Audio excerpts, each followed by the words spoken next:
నమస్తే, నేను Yogita. Welcome to Satyagrahi. BRS హయాంలో తెలంగాణ తొలి ఎస్సీ కార్పొరేషన్ చైర్మన్గా పనిచేసినటువంటి నేత, మాజీ బీఆర్ఎస్ నేత, ప్రస్తుత కాంగ్రెస్ నేత పిడమర్తి రవి గారితో ఈరోజు ఎక్స్క్లూజివ్ ఇంటర్వ్యూ. నమస్తే రవి గారు. రాష్ట్రంలో కాంగ్రెస్ పాలన ఏ విధంగా నడుస్తుందంటారు? ఇప్పటికీ ఇంకా సీఎం రేవంత్ మీద ధిక్కార స్వరాలే వినిపిస్తున్నాయి. ఎందుకు? కాంగ్రెస్లో అవి సహజం అండి. రేవంత్ రెడ్డి గారి పనితీరు అయితే ఓకే.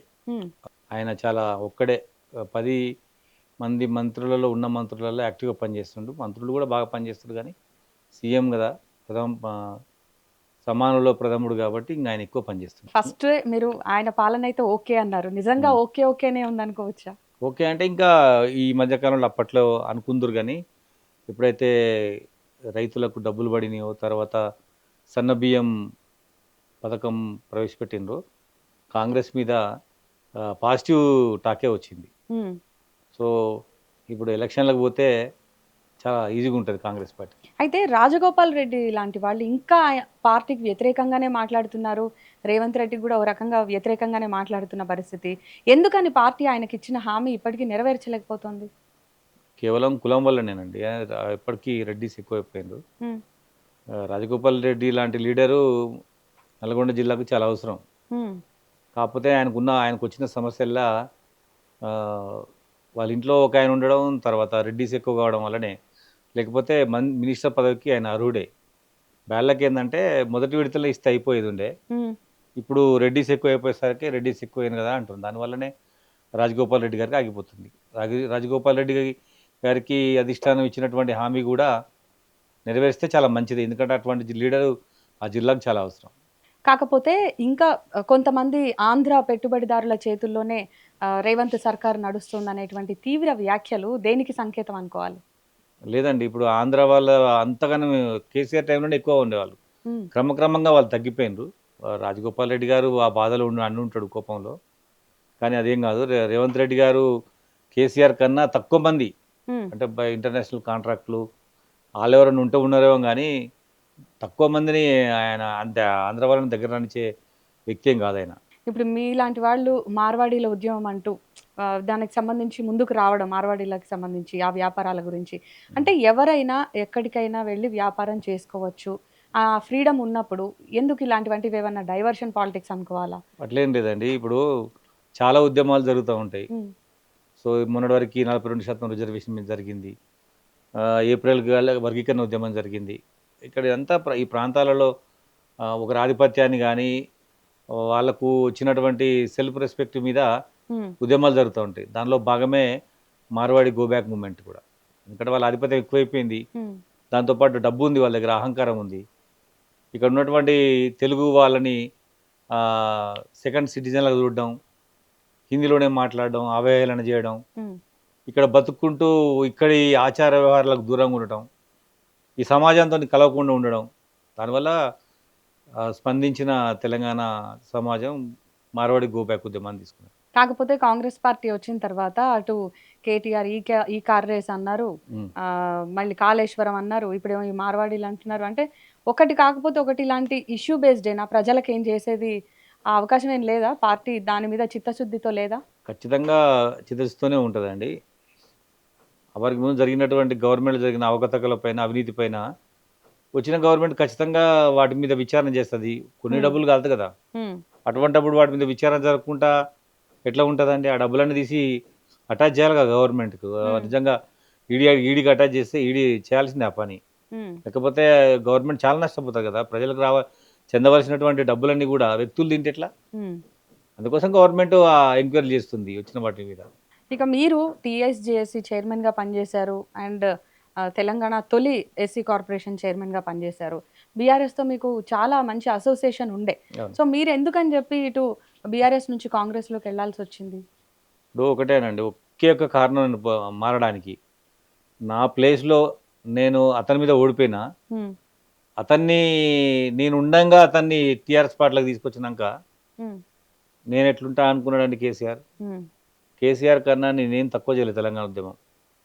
ఆయనలాగా నేను ముసలెద్దును కాదు, టైగర్ నండి నేను కొట్లాడి నా విద్యార్థులందరూ కొట్లాడితే వచ్చిన తెలంగాణ.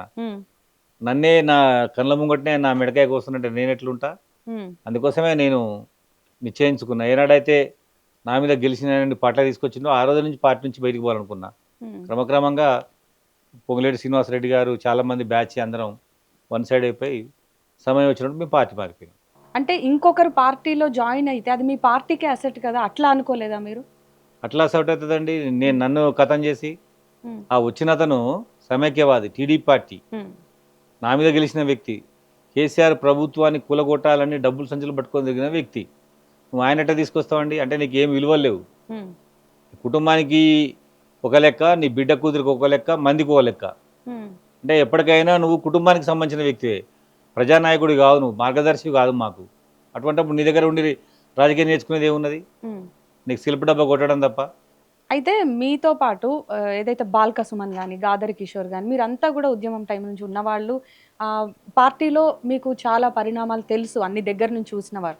వాళ్ళు పార్టీని అంటిపెట్టుకొని ఉన్నారు, కానీ మీరు మాత్రమే వెళ్ళిపోవడానికి మీ అసంతృప్తే కారణం అంటారు ఇక్కడ? అంటే బేసికల్గా వాళ్ళు లీడర్లు కాదండి. ఉమ్, వాళ్ళు సెల్ఫ్గా తయారైన లీడర్లు కాదు. వాళ్ళు కేసీఆర్ బొమ్మ పెట్టుకొని లీడర్లు అయిన వాళ్ళు. ఉమ్, నాకు ఆ అవసరం నేను పిడమెడతానే నేనే ఒక బ్రాండ్ సృష్టించుకున్న తెలంగాణలో. ఉమ్, ఎందుకంటే నేను విద్యార్థి సంఘం సొంతంగా నడిపిన, ఉమ్, తెలంగాణ విద్యార్థి ఉద్యమాన్ని నడిపిన నేనే. వాళ్ళు కేసీఆర్ బొమ్మ వేసుకొని కేసీఆర్ బిల్ల పెట్టుకొని తిరిగిన వాళ్ళు. నాకేం సంబంధం అండి? నేను కేసీఆర్ అటు ఉద్యమం చేస్తే ఇటువైపు నేను ఉద్యమం చేసిన. ఉమ్, సో అట్లానే నేను కేసీఆర్తో కంపేర్ చేసుకున్నా. వాళ్ళు కేసీఆర్ ఎంబడి దిగేటోళ్ళు వాళ్ళు. నాకు వాళ్ళు కంపారిజన్ ఏముంటుంది? వాళ్ళు ఎట్లయినా ఉంటారు పార్టీ. రెండోది, వాళ్ళ మీద గెలిచిన వాళ్ళు వేరే పార్టీలో ఉన్నారు, ఆ పార్టీకి రాలే. దానివల్ల వాళ్ళు బచాయించిపోయినారు. అండ్ పొంగులేటి మీకు బాగా దగ్గర కాబట్టి అందుకే మీరు కాంగ్రెస్ పార్టీని ఎంచుకున్నారా? ఎట్లాంటి హామీ లభించింది మీకు? అంటే నిజానికి మేము ఇద్దరంగా ఒక్కటే కాన్స్టిట్యున్సీ వాళ్ళం. నేను సత్తుపల్లి పోటీ చేసిన, వారిది సత్తుపల్లి మండలంలో కల్లూరు. ఉమ్, అట్లా చాలా 10 ఏళ్ళ నుంచి దోస్తానే ఉంది. ఉమ్, సో నన్ను రాజకీయంగా అవకాశం కల్పిస్తాడని మాట్లాడుకొని ఆయనతో కలిసి కాంగ్రెస్ పార్టీలో జాయిన్ అయిపోయింది. అంటే సత్తుపల్లిలో మీరు ఓడిపోయిన తర్వాత మళ్ళీ నియోజకవర్గం మొహం చూడలేదు అనేటువంటిది మీ మీద ఉన్న ఆరోపణ, ఏం సమాధానం చెప్తారు? కేసీఆర్ గారు కూడా గజ్వేల గెలిచి ఫామ్ హౌస్లో బండి నన్ను వచ్చిండు ప్రజల కాడికి. అంటే ఆయన చేశారని చేస్తారా? ఆయన చేసిన చేయట్లేదండి. ఎమ్మెల్యే గెలిచిన వ్యక్తి ఒక గజ్వేల్ ఫామ్ హౌస్లో బంటే ఓడిపోయిన నేనేం చేస్తానండి? అంటే ఓడిపోతే మళ్ళీ కాన్స్టిట్యున్సీకి వెళ్ళొద్దని లేదు లేదు, కదా? అది సత్తుపల్లిలో నేను ప్రతి వారం సత్తుపల్లి పోతా అండి. ఉమ్, ప్రతి వారం సత్తుపల్లి పోతా.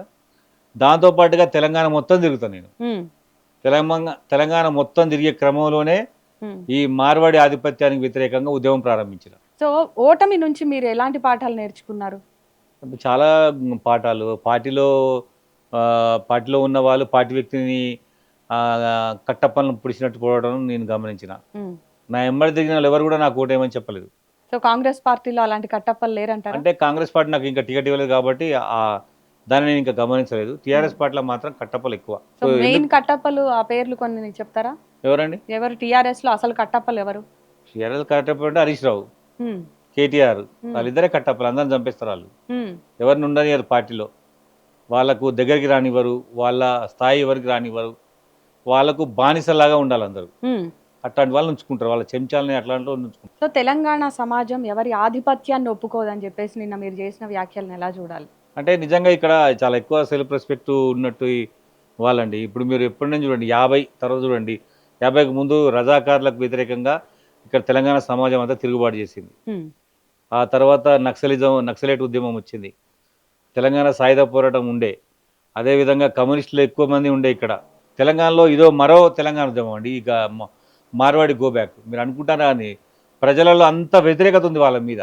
ఉమ్, ఖచ్చితంగా నేను అనుకుంటున్న తెలంగాణలో ఒక మార్వాడి కొత్త షాప్ పెట్టలేడు. ఉమ్, కొత్త షాప్ పెడితే పాత షాప్ పోద్ది. మీరు చూడండి, తెలంగాణలో ఇంకా చాలా సైలెంట్ అండి వీళ్ళు. ఉమ్, ఆంధ్రాలో 2 షాపులు పెట్టబోయినరు, నంద్యాలలో, విజయవాడలో. ఉమ్, తరిమి కొట్టింది అక్కడ ఉన్నటువంటి ప్రజలు. చూసినాం మేము కూడా. అది షాప్ పెడితే ఈ తెలంగాణలో ఏం జరుగుతుందో చూడండి మీరు. సో మార్వాడీలని ఇలా గో బ్యాక్ అని అంటున్నారు. సో మీ ప్రణాళిక ఏంటి? ఇంకా ఏం చేయబోతున్నారు మార్వాడీల మీద ఉద్యమం? మార్వాడీల ఉద్యమము ముందుగా వాళ్ళని సోషల్ బైకాట్ చేస్తామండి. ఉమ్, సోషల్ బైకాట్ చేస్తాము. ఎందుకంటే వాళ్ళ వల్ల ఈ తెలంగాణ సమాజానికి తీవ్రమైన నష్టం జరుగుతుంది.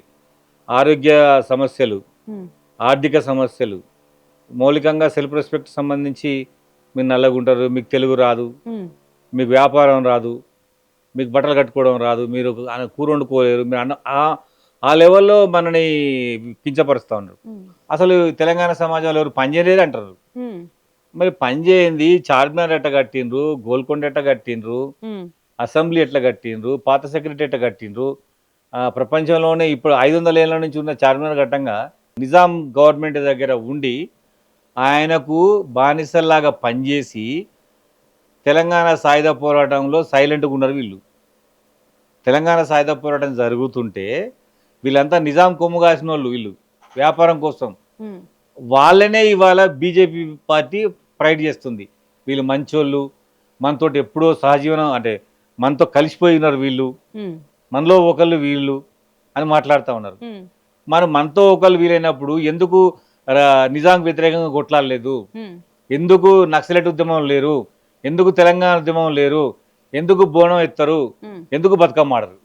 అండ్ ఏవైతే మార్వాడి ఓట్లు ఉన్నాయో అవి మైనస్ కదా మరి కాంగ్రెస్ పార్టీకి నెక్స్ట్? కాంగ్రెస్ పార్టీకి ఏం సంబంధం అండి? కాంగ్రెస్ పార్టీ ఎక్కడ మాట్లాడింది? కాంగ్రెస్ పార్టీలో నేను ఒక చిన్న 1,00,00,000 మంది కాంగ్రెస్ కార్యకర్తలలో చిన్నవాడిని, గూరంత నేను. నాకు పార్టీలో ఎమ్మెల్యే టికెట్ రాలేదు, నాకు చైర్మన్ ఇవ్వలేదు, పార్టీ నన్ను పార్టీ సెక్రటరీ కూడా ఇవ్వలేదు. నాకు ప్రాథమిక సభ్యత్వమే ఉంది, ఇంత 10 రూపాయల సభ్యత్వం అనేది. చిన్నవాడిని కాంగ్రెస్ పార్టీలో. మరి ఏ రకమైన హామీ మీకు పార్టీ నుంచి లభించలేదా? కాంగ్రెస్ పార్టీలో జాయిన్ అయ్యారు. అవును. సో నెక్స్ట్ మీరు ఏదో ఒకటి ఆశిస్తారు కదా, మీ గోల్ ఏంటి? అవును, అప్పుడు ముందు ఆశించిన కాంగ్రెస్ టికెట్ రాలేదు.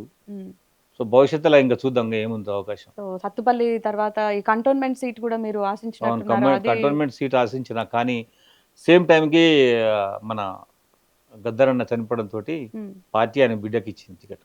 ఓకే.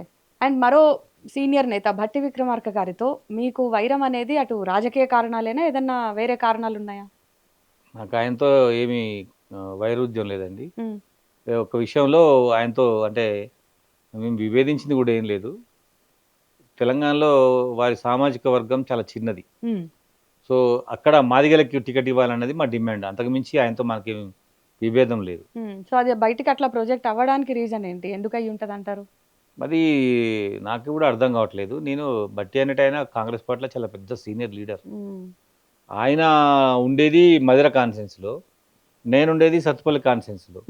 ఇప్పటివరకు ఒక్కసారే నేను కాంగ్రెస్లో ఉన్నప్పుడు మొన్న సత్తుపల్లి టికెట్ అడిగిన, ఆయన మధిర నుంచి పోటీ చేస్తాడు కదా, అంతే తప్ప మా ఇద్దరి మధ్య ఎటువంటి విభేదాలు లేవు. అయితే అప్పట్లో మీరు కేసీఆర్ గారికి ఏ రకంగా దగ్గర అయ్యారు? ఎందుకంటే కొన్ని రోజులు పార్టీలో బీఆర్ఎస్ పార్టీలో ఉన్న మీరు పార్టీ మారిన తర్వాత కేసీఆర్ గారు 1,00,000 కోట్లు తిన్న ఫ్యామిలీ కేసీఆర్ది అని చెప్పి ఇట్లాంటి ఒక కామెంట్స్ చేయడాన్ని ఏ రకంగా చూడాలంటారు? ఇప్పుడు నేను పార్టీలో ఉన్నప్పుడు పార్టీకి వ్యతిరేకంగా మాట్లాడడం కుదరదు. రెండవది, నేను తెలంగాణ ఉద్యమకారుని, యువ నాయకుడిని కాబట్టి అప్పుడు మాకు విద్యార్థి శక్తి ఎక్కువగా పనిచేసి సైనికులాగా పనిచేసే విద్యార్థులు, వారికి నాయకుడిని నేను కాబట్టి నన్ను ఆయన దగ్గర తీసుకున్నాడు. ఆ తర్వాత ఒక తెలంగాణ కోసం కొట్లాడిన వ్యక్తిగా మార్గదర్శిలాగా ఉండాలని నేను కోరుకున్నా. కానీ ఆయనే ముఖ్యమంత్రి కావాలనుకుంటున్నాడు. నిజానికి మన స్వతంత్ర ఉద్యమంలో మహాత్మా గాంధీ ఎంత కొట్లాడినా ఆయన ఏ పదవి ఆశించకుండా కేవలం స్వతంత్రం రావాలని కోరుకున్నాడు. అప్పుడున్న పరిస్థితులలో ఆయన ప్రధానమంత్రి అంటే ప్రధానమంత్రి, రాష్ట్రపతి అంటే రాష్ట్రపతి, ఏది కూడా అడగలేదు ఆయన. అక్కడ కేసీఆర్ కూడా అట్లే ఉండాల్సి ఉండే. ఆయనకి ఏంటంటే తెలంగాణ కొట్లాడిందే ఈ ముఖ్యమంత్రి కోసం లాగా అనుకున్నాడు. అప్పటి పరిస్థితులు చూసుకుంటే ఆయనకు మీరు దగ్గరైన ఆ విధానం కానీ అదంతా ఏ రకంగా ఉండింది? భయానికి ఇప్పుడేమంటారా వేటన పోతే విద్యార్థులంతా కేసీఆర్ తో లేరు అనే మెసేజ్ పోతుంది. మీతో అసోసియేషన్ ఎట్లా ఉంటుండే కేసీఆర్ గారు అప్పట్లో? యాజ్ ఏ లీడర్ గా ఆయన చాలా అందరినీ చూసుకునేటోడు మంచిగానే, కానీ నన్ను మాత్రం ఓడిపోయే టికెట్ ఇవ్వడంతో అప్పటి నుంచి నేను గమనించిన ఆయనని. సో కావాలని మీకు ఓడిపోయే టికెట్ ఇచ్చారు? అవును, ఎందుకంటే అప్పటికే అంటే కమ్యూనిటీ పరంగా చూసినా విద్యార్థి పరంగా చూసినా నేను గెలిస్తే నాకు పదవి ఇవ్వాల్సి వస్తుంది. అందుకోసం నన్ను గెలవని ప్రాంతంలో పంపించి అట్లా నేను ఆయన అర్థం చేసుకున్నా. ఎప్పుడైతే ఇక రెండోసారి ఓడిపోయిన తర్వాత అతను తీసుకొచ్చిన తర్వాత నేను పార్టీలో ఉండొద్దని డిసైడ్ అయినా. అక్కడి నుంచి దూరం అయిపోయాను. సో 42% రిజర్వేషన్ అనేది సాధ్యం అంటారా? నిజంగానే చిత్తశుద్ధితో ఉన్నారంటే ఏం చెప్తారు? ఈ విషయంలో రేవంత్ రెడ్డికి చిత్తశుద్ధి ఉంది, సీఎంకి. కామారెడ్డి డిక్లరేషన్లో కాంగ్రెస్ పార్టీ 42% రిజర్వేషన్ విద్య, ఉద్యోగ, రాజకీయ రంగాలలో బీసీలకు ఇవ్వాలని పెట్టుకున్న డిమాండ్ పెట్టిన మేనిఫెస్టోలో పెట్టినటువంటి డిమాండ్ని పరిష్కారం చేయాలని రేవంత్ రెడ్డి గారికి ఉంది. ఈ రాష్ట్రంలో ప్రభుత్వం చేయాల్సిన పనంతా చేసి పంపించింది. కేంద్రం కాడ అక్కడ పెట్టుకోవడం ఉంచుకోవడం మాత్రం మంచిది కాదు. బీజేపీ పార్టీ రేపు తెలంగాణలో ఓట్లు అడగలేదు. 42% అంటే 50% ఉన్న బీసీలకు రిజర్వేషన్ ఇవ్వకుండా బీజేపీ పార్టీ కేంద్రంలో ఆ బిల్లుని అట్నే పెట్టితే రేపు ఎలక్షన్లకు ఎట్లా పోతారండి? అందుకోసం రేవంత్ రెడ్డి గారు ఢిల్లీ కనుక కూడా పోయి ధర్నా చేయడం జరిగింది. సో ఆయన మాత్రం ఈ విషయంలో చిత్తశుద్ధి ఉన్నది. కానీ అపాయింట్మెంట్ దొరకలేదుగా. ఎందుకు ఇస్తారండి? ఇక్కడ కిషన్ రెడ్డి గారు చెప్తే, ఇక్కడ పార్టీ వాళ్ళు చెప్తే, ప్రధానమంత్రికి చెప్తే, ప్రధానమంత్రి రాష్ట్రపతి చెప్పి మనకు అపాయింట్మెంట్ ఇవ్వనివ్వడు. అసలు ఇది ఎలా తేలే అవకాశం ఉంది అనుకుంటున్నారు? ఏం తేలచ్చు? కేంద్ర పార్లమెంట్ చట్టం చేయాలి దానికోసం అని 9th షెడ్యూల్లో చేర్చాలి. సాధిస్తుందా? అది చేయాల్సింది పార్లమెంట్ చేయాలి. రాష్ట్ర పరిధిలో లేదు. రాష్ట్ర పరిధిలో ఉన్నదంతా చేసిండ్రు, అసెంబ్లీ తీర్మానం చేసిండ్రు. రేపు గవర్నర్ ఆర్డినెన్స్ తీసుకొచ్చి అయినా 42% వాళ్ళకి ఇచ్చేటట్టు ఉన్నాడు. పార్టీ పరంగా కూడా 42% వాళ్ళకు రిజర్వేషన్ ఇచ్చేటట్టు ఉన్నాడు. కాకపోతే ఈ ముస్లింలకు 12% ఇవన్నీ ఉన్నాయి కాబట్టి ఆ ఇష్యూస్ ఆ వాటిల్లో ఏం తేలే అవకాశం ఉంది అనుకుంటున్నారు? ముస్లింలలో చేర్చిన వాళ్ళంతా కూడా చాలా పేద ముస్లింలు అండి. వాళ్ళందరూ కూడా ఓకే, ఆ కులాల్ని ఇందులో చేర్చిండ్రు. సో అది తప్పేం కాదు అది. అందుకోసమనే దాని సాగుగా చూపించి బీజేపీ పార్టీ రిజర్వేషన్లని అక్కడ కాకుండా చేస్తుంది. సో మీ అభిప్రాయం ఏంటి? బీజేపీని చూస్తుంటే, బీజేపీ వైఖరి చూస్తుంటే, బీజేపీ బీసీ బిల్లుకు వ్యతిరేకం అంటారా, ముస్లింలకు వ్యతిరేకం అంటారా? ఏమనిపిస్తుంది? బీజేపీ పార్టీ మౌలికంగా ఎస్సీలకు, ఎస్టీలకు, బీసీలకు, మైనార్టీలకు అందరికి వ్యతిరేకం అండి. 10% ప్రజల కోసమే బీజేపీ పార్టీ ఏర్పడింది. 90% మంది ప్రజల్ని పిచ్చోళ్ళని చేసి ఎమ్మడి తిప్పుకుంటుంది బీజేపీ పార్టీ. వాళ్ళకు రిజర్వేషన్లు అంటే వాళ్ళకు ఉండదు. దేశమంతా జనరల్గా ఉండాలి, పేదోడుగా మిగిలిపోవాలి, రిజర్వేషన్ ఉండకూడదు అనేది వాళ్ళ పార్టీ సిద్ధాంతం కదా. ఎట్లా ఇస్తుందని ఇవ్వదు వాళ్ళు. అందుకోసం వాళ్ళు దాన్ని అట్లా అడ్డం పెట్టిండు. మళ్ళీ మోడీ నేనే బీసీని, మరి బాబాసాహెబ్ అంబేద్కర్ రాజ్యాంగం ప్రకారం నేను బీసీని కాబట్టి ప్రధానమంత్రి అయినా అనే ఉత్త కళ్ళబొల్లి మాటలు చెప్తాడు. నిజానికి ఆయన రియల్ బీసీ అయితే ఈ అంశాన్ని పరిష్కారం చేస్తాడు. ఆయన నకిలీ బీసీ కదా. కాంగ్రెస్ పార్టీలో ఎంతమంది అంబేద్కర్ ఆశయాలకి అనుగుణంగా పనిచేస్తున్నారు? రాహుల్ గాంధీ ఉన్నాడు ఆ పని చేయడానికి. రాహుల్ గాంధీ భారత రాజ్యాంగాన్ని పట్టుకొని ఒక అంబేద్కరిస్ట్గా, ఒక దళిత నాయకులాగా, ఒక గిరిజన నాయకులాగా తిరుగుతున్న ఆయనని. ఆయన కన్నా మేము చాలా తక్కువ పని చేస్తున్నాం. ఇది అంబేద్కర్ని ప్రొజెక్ట్ చేసి భారత రాజ్యాంగాన్ని ప్రజలకు అందించడంలో దళితులుగా మేమందరం విఫలమైనాం. రాహుల్ గాంధీ అంటే ఇండియాలో బాగా పాపులారిటీ ఉన్న నాయకుడు కాబట్టి ఆయన చెప్తే రీచ్ అవుతుంది భారత రాజ్యాంగం గురించి, అంబేద్కర్ గురించి, రిజర్వేషన్ల గురించి. అలాంటి వాళ్ళు చెప్తే ఈ తెలంగాణ వరకు నడుస్తుంది. అది కూడా కొద్ది మంది మాత్రమే చూస్తారు. రాహుల్ గాంధీ చెప్తే ఇండియా మొత్తం వింటది. సరే, అయితే ఇంకా మీ విషయానికి వస్తే, మీరు చాలా ఫేస్ టు ఫేస్ మాట్లాడతారు కాబట్టి మీరు అసంతృప్తితోనే బీఆర్ఎస్ పార్టీని వీడి కాంగ్రెస్లోకి వచ్చారు. ఒకవేళ సేమ్ అదే అసంతృప్తి ఇందులో కూడా రిపీట్ అయితే కాంగ్రెస్ పార్టీలో ఉంటారా, బయటకు వస్తారా? కాంగ్రెస్ పార్టీలో ఉంటే, ఎందుకంటే నేను చాలా సమస్యలు పరిష్కారం చేసుకోవచ్చు. ఎందుకంటే రేవంత్ రెడ్డి గారు ఇచ్చినటువంటి వర్గీకరణని 30 ఏళ్ళ వర్గీకరణ ఎవరు చేయలేదు. మేము కాంగ్రెస్ పార్టీ ద్వారా చేయించగలిగినాం. అది 42% రిజర్వేషన్ కూడా రేవంత్ రెడ్డి గారు చాలా కృషి చేసిండు ఆయన. ఇప్పుడు మేము ఏ సమస్యను ఎత్తుకున్నా కాంగ్రెస్ పార్టీలో మాత్రమే అవి సాధ్యమవుతాయి. కాబట్టి మేము కాంగ్రెస్ పార్టీలోనే. మొన్న నాకు టికెట్ రాలేదు, నేను సైలెంట్గా ఉన్నా, నాకేం ప్రాబ్లం లేదు. కానీ కాంగ్రెస్ పార్టీలో ఉన్నంత స్వేచ్ఛ పనిచేసుకునేంత ఏ పార్టీలో ఉండదు. కాబట్టి నేను కాంగ్రెస్ పార్టీ ఎంత మహాసముద్రం అంత అంతర్గత కుమ్ములాటలు కూడా ఎక్కువే. సో వాటన్నిటిని మీరు ఎదుర్కొనేంత కెపాసిటీ కూడా మీకుందా? అయితే కాంగ్రెస్ పార్టీలో అంతర్గత సమస్యలు నాకైతే లేవండి. నేను ఆ స్థాయి వరకు పోలేదు. కాంగ్రెస్ పార్టీలో సామాన్య కార్యకర్తగా ఉన్నా. అందుకోసమనే గోబ్యాక్ ఉద్యమాన్ని అందుకున్నా. సో ఈ మార్వాడి గోబ్యాక్ ఉద్యమం అనేది మీకు పార్టీలో మీ మనుగడకి ఎంతవరకు అది ఉపయోగకరంగా ఉండొచ్చు? అంటే నా మనుగడకు అది అడ్డంకి కాదు, అదేమి ముందుకేం పోదు. కానీ యాజ్ ఏ తెలంగాణ లీడర్గా ఉన్న సమస్యను గుర్తించిన దాంట్లో భాగంగా ఈ తెలంగాణ వ్యాపారస్తులకు 75% తెలంగాణ వ్యాపారులు ఉండేటట్టుగా, మిగతా 10% ఇతర రాష్ట్రాలు ఉండేటట్టుగా ఒక చట్టం చేయించాలనేది నా కోరిక. ఎక్కువ స్థానిక వ్యాపారులు ఉండాలి, వ్యాపారం అంతా మా తెలంగాణ వాళ్ళ చేతిలో ఉండాలి అనే ఉద్యమాన్ని మేము ప్రారంభించినాం. దానికోసం పార్టీ కాడ ప్రభుత్వం దగ్గర మనం పైరవ్ చేయొచ్చు, ప్రభుత్వం దగ్గర మాట్లాడి అది తెలంగాణ ప్రజలకు వచ్చినట్టుగా మనం చేసుకోవచ్చు. సో కొంతమంది లీడర్స్ కొన్ని ఇష్యూస్ తీసుకుంటారు. అట్లానే ఇప్పుడు మార్వాడి గోబ్యాక్ అంటే పిడమర్తి రవి అనుకోవాలా? చాలా మంది మాట్లాడుతుండండి, నేను ఒక్కనే కాదు. మన నందిని సిద్ధారెడ్డి గారు మాట్లాడిండ్రు, తర్వాత కవి జయరాజ్ గారు మాట్లాడిండ్రు, ఇంకా చాలామంది మాట్లాడుతూ ఉన్నారు. నాకు తెలిసి తెలంగాణలో అందరికీ ఈ విషయం మీద ఒకటే అభిప్రాయం ఉందండి. లేనిదల్లా ఎవరికంటే బీజేపీకే. కాబట్టి మాకేం సమస్య లేదు. ఈ రాష్ట్రంలో మేము ఆంధ్ర వాళ్ళతో వ్యతిరేకంగా చాలా సున్నితంగా మేము తెలంగాణ రాష్ట్రం తెచ్చుకున్నాం. అంతకు మంచి చాలా ప్రశాంతంగా వాళ్ళతో మేము ఉద్యమం చేస్తాం. కానీ ఒకటి మాత్రం నిజం, వాళ్ళని మాత్రం తెలంగాణలో ఇంకో కొత్త షాప్ పెట్టనివ్వం. ఒక కొత్త షాప్ వాళ్ళు పెడితే పాత షాప్ పోద్ది ఇక్కడికెళ్ళి. ఈ ఎఫెక్ట్ స్థానిక సంస్థల ఎన్నికలకు ఏమన్నా పడే అసలు వాళ్ళు అవకాశం ఎక్కడ ఉంటుందా? ఉన్నారండి? స్థానిక సంస్థ వాళ్ళకి ఓట్లు ఉండవండి ఇక్కడ. వాళ్ళకి ఆధార్ కార్డ్, రేషన్ కార్డ్ ఏమి ఉండదు. అంటే కొన్నేళ్లుగా సెటిల్ అయిపోయిన వాళ్ళు ఉంటారు. హైదరాబాద్లోనే ఉన్నారు వాళ్ళు. గ్రామాలలో ఉన్న వాళ్ళకి ఎవరికి కూడా ఓట్లు లేవు. ఓకే. సో అది ఆ సమస్య ఏం రాదు. సో లోకల్ బాడీ ఎలక్షన్స్ ఉంటాయా? అసలు ఎప్పుడు ఉండొచ్చు? ముహూర్తం ఎప్పుడు అనుకుంటున్నారు అసలు? సెప్టెంబర్లో ఉంటాయి. ఉమ్. కాంగ్రెస్ పార్టీ 90% అంటే కాంగ్రెస్ పార్టీ బేసిక్ గా ఈ ఎన్నికల్ని ఎట్లా ఒక రెఫరెండం గా చూస్తుందంటారా? అవును. ఈ 1.5 ఇయర్ పనిని రెఫరెండంగా చూస్తుంది. సహజంగా మనం రెఫరెండం కాదు అన్నా అవునన్నా అది లాస్ట్కి ప్రభుత్వ పనితీరు మీద ఆధారపడి ఉంటుంది. నాకు తెలిసి అయితే ప్రభుత్వం చాలా బాగా పనిచేసింది. జనాలు కూడా ఆ లెవెల్లో కాంగ్రెస్ పార్టీకి అది అవకాశం కల్పిస్తారు. రెండో ఏంటంటే అంతా కాంగ్రెస్ పార్టీ అధికారం ఉంది. కాంగ్రెస్ పార్టీని ప్రజలు సపోర్ట్ చేస్తారు. లోకల్ బాడీ ఎన్నికలు మొత్తం కూడా కాంగ్రెస్ని సపోర్ట్ చేస్తారు. అందులో అయితే ఏం అనుమానం లేదు. కాంగ్రెస్ పార్టీ 90% తోటి లోకల్ బాడీ ఎలక్షన్స్ నుంచి సక్సెస్ అవుతుంది. యాక్చువల్గా పాలన మొదలైన కొత్తలో వచ్చిన వ్యతిరేకత కానీ ఇప్పటికీ ఉన్న వ్యతిరేకత కానీ పార్టీకి మైనస్ అవ్వదంటారా ఈ ఎలక్షన్స్ లో? అంటే మైనసే, కానీ దాన్ని అధిగమిస్తుండు కదా ముఖ్యమంత్రి. రేపు నాకు తెలిసి 21వ తారీఖున చంద్రగొండలో ఒక ఖమ్మం జిల్లాలో ఒకటి సీఎం పర్యటన ఉన్నది. ఆ పర్యటనలో ఏమన్నా నేను అనుకుంటున్నా మహిళలకు నెలకు 2,500 రూపాయల ప్రభుత్వ పథకాన్ని ప్రకటిస్తానని సీఎం అనుకుంటున్నా, నేను ఊహిస్తా ఉన్నా. అది జరిగితే వన్ సైడ్ అయిపోతుంది ఇక. అండ్ ఉద్యమకారులకు పెద్దపీట వేశామని చెప్పి కోదండరామ్ గారికి ఒక పదవి కట్టబెట్టారు. సో ఇప్పుడు కోర్టు తప్పుపట్టడం మీద మాత్రం ఎవరు ఏం స్పందించట్లేదు. ఎందుకు? కోర్టు కదా తప్పు పట్టింది. కోదండరామ్ గారికి ఇద్దామని ఎన్నికలప్పుడు అనుకున్నాడు, ఇచ్చిండు. అది కోర్టు ఇచ్చింది కాబట్టి ఎవరు మాట్లాడతలేరు. రేపు ఏ వేకెన్సీ ఇచ్చినా కోదండరామ్ గారికి వస్తుంది. అందులో అనుమానం ఏం లేదు.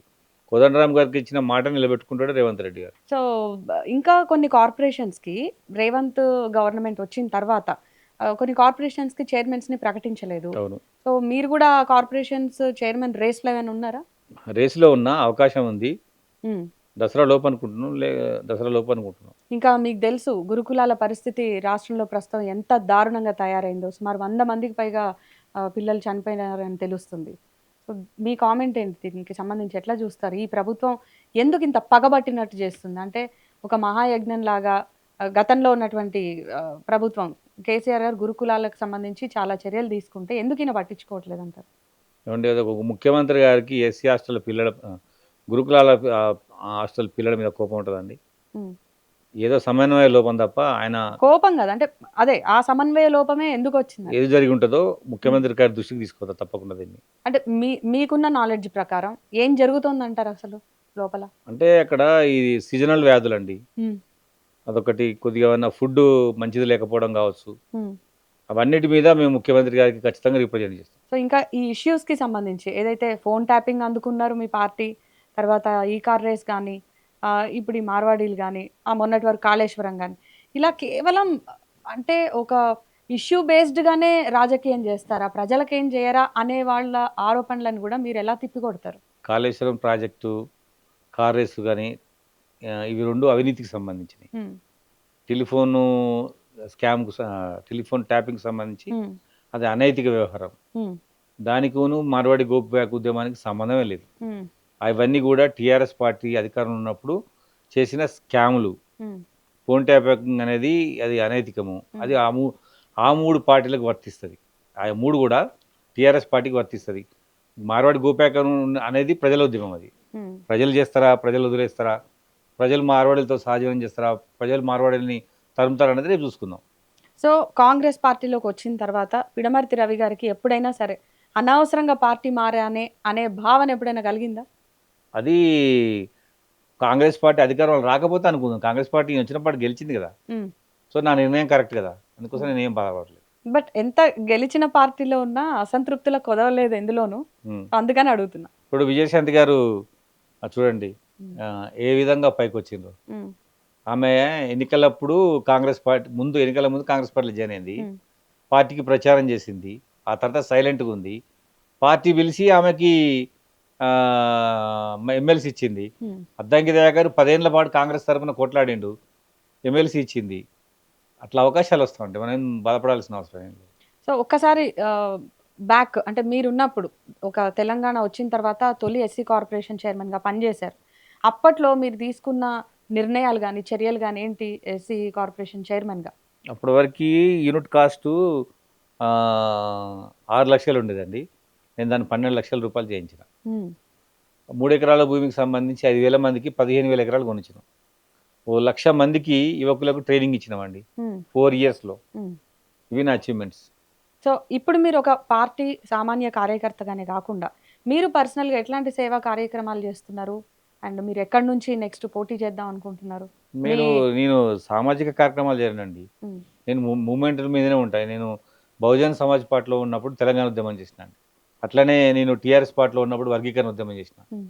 కాంగ్రెస్లో ఇప్పుడున్న గోబ్యాక్ ఉద్యమం చేసిన. నేను ఉద్యమాల వైపులే ఉంటే తప్ప చెప్పి నాకు అది సోషల్ సర్వీసెస్ మీద నాకు పెద్దగా ఇంట్రెస్ట్ ఉండదు. జనరల్గా ఈ ఉద్యమాలు 1 by 1 వస్తుంది. ఇప్పుడు ఈ మార్వాడీల ఉద్యమం ఎన్నాళ్ళు కొనసాగుతుందో తెలీదు.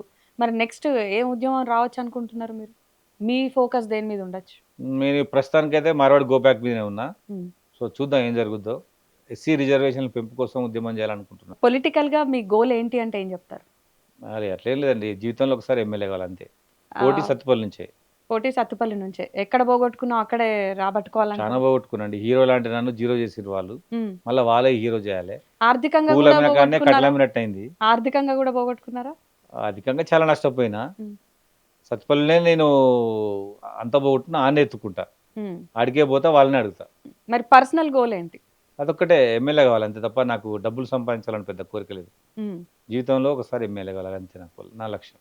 సో బేసిక్గా డబ్బు రాజకీయాలని శాసిస్తున్నటువంటి పరిస్థితుల నేపథ్యంలో మీకు కాంగ్రెస్ పార్టీలో ఆ ఇబ్బందులు తలెత్తవనుకుంటున్నారా? మీరు ఆర్థికంగా సేఫ్ జోన్లోనే ఉన్నారా? లేదండి, నేను రాజకీయ నాయకులలో చాలా పేదవాడిని. ఉమ్.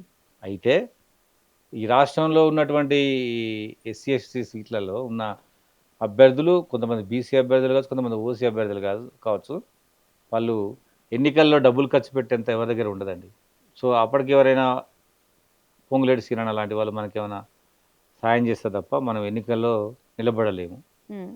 పార్టీ చూసుకుంటుందా, మనల్ని అభిమానించే వాళ్ళు చూసుకుంటారు అన్నది ఎన్నికల టైంలో మన దృష్టం. సో బీసీ రిజర్వేషన్లకు సంబంధించి మీ పార్టీ పోరాడుతోంది. మరి ఎస్సీల పట్ల మీ పార్టీ ఎలా ప్రవర్తిస్తోంది? వాళ్ళని కూడా ఏమన్నా సంతృప్తి పరిచే ప్రయత్నాలు ఉన్నాయి? వాళ్ళ గురించి కూడా ఏమన్నా పోరాడుతుందా? చూడండి, లాస్ట్ టైం కేసీఆర్ ఒక్క పదవి ఇచ్చిండు. వారికి ముందు గవర్నమెంట్లో కూడా ఎస్సీలకు ఒకటే మినిస్టర్ ఇచ్చిండు. ఉమ్. ఇవాళ 5 అంటే ఎస్సీ సమస్యలను కూడా పట్టించుకుంటున్నారా అని? ఓకే వినండి, 5 మంత్రులు ఉన్నారండి స్పీకర్తో కలిపితే. ఉమ్. ఎస్సీ వర్గీకరణ సమస్యని పరిష్కారం చేసిండు. రేపు కేంద్ర జనాభా లెక్కల తర్వాత మాకు ఎంత రిజర్వేషన్ ఉంటుందో మాకు అంత రిజర్వేషన్ వస్తుంది. అది 19 or 20 అని. ఉమ్. అది కూడా రాష్ట్ర ప్రభుత్వం చేస్తుంది మాకు. ఉమ్. అవి మేజర్ సమస్యలు మాకు. ఎస్సీ రిజర్వేషన్లు 20% పెంచాలి. ఆ జనాభా లెక్కల తర్వాత ఆటోమేటిక్గా మా రిజర్వేషన్ పెరుగుతుంది. ఉమ్. సో ఇంతకు మించి రేవంత్ రెడ్డి గారు ఎస్సీలకు చేసేది పెద్దగా ఏమి ఉండదు. చాలా చేసిండు ఆయన. Okay, right. Thank you so much Ravi గారు. థ్యాంక్ యూ అండి.